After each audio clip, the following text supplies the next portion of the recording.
So mga par, matapos nga po ang naging boring na big fight sa pagitan ni Canelo Alvarez at William Skull, kung saan nakuha ni Canelo ang panalo sa isang unanimous decision sa pamamagitan ng sayawan sa ibabaw ng boxing ring. At nagsalita na nga po mga idol si Canelo. Ano yan, sobrang dismayado daw talaga siya sa naging resulta ng laban. Gusto niya daw mga idol makapagbigyan ng magandang laban sa Saudi dahil first time niya lumaban dito. Pero wala daw siya magawa mga idol dahil kailangan daw dalawang boxer ang gagawa nito. Pero sa kasamaang palad daw mga idol, hindi daw nakipag-cooperate sa laban si William Skull at sinugod daw ni Canelo si Skull pagkatapos ng laban, kung saan na-real talk niya ito mga idol at sinabihan na hindi daw siya mananalo sa bakbakan kapag ganyan ang galawan nito, kung saan nagsorry naman daw sa kanya si William Skull mga idol. First time niya daw lumaban sa ganito kalaking event, kung saan naintindihan naman ito ni Canelo mga boss. Marami naman ang nagsasabi mga idol na dapat daw draw ang laban dahil kung papanoorin daw mga idol na maigi ang buong laban, lahat daw ng patama ni Canelo puros bintis at si William Skull daw tumatama sa Meksikano. You can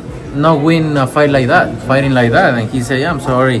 Samantala matapos nga po manalo ni Canelo mga idol kay William Skull, agad-agad naman po mga idol nakipag-face off si Canelo kay Crawford at official na rin in-announce ang laban nila na gaganapin sa September 12 sa Las Vegas para sa unang depensa ni Canelo sa kanyang pagiging two-time undisputed sa super middleweight. Magandang laban to mga idol, isang historic na laban to sa dalawang fighter, lalo na kay Crawford. So balit bago mangyari ang laban na yan mga idol, mauna muna magpapasikat ang ating pambansang kamao Manny Pacquiao sa katapusan ng July sa potential na laban nito kontra kay Mario Barrios para sa WBC welterweight title. Kung magiging takbuhin din ang laban ni Canelo at Crawford, kagaya sa ina-expect natin mga idol, sigurado matabunan at masapawan pa sila ni Pacquiao dahil basagan talaga sa bakbakan ng punteriya ng Pinoy kontra kay Barrios.